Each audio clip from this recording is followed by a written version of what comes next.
หัวใจน้องยังไม่แน่รู้ไหมใจพี่อ่อนแอเป็นโรคแพ้สัญญาลอยลอยสัญญาให้ไว้กี่ครั้งก็พังบ่อยๆพี่หรืออุตส่าห์ลงคอยหน้าใจน้อยคอยเธอทุกที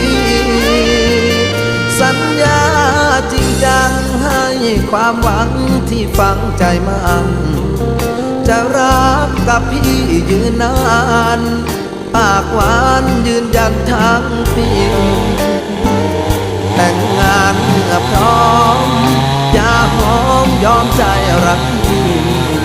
คนลาก็คือช้ำฟรีคนดีไม่มีศรัทธาสัญญาเอ่ยมาแล้วก็ลาจากเหลือไว้เพียงซากกาบคำว่า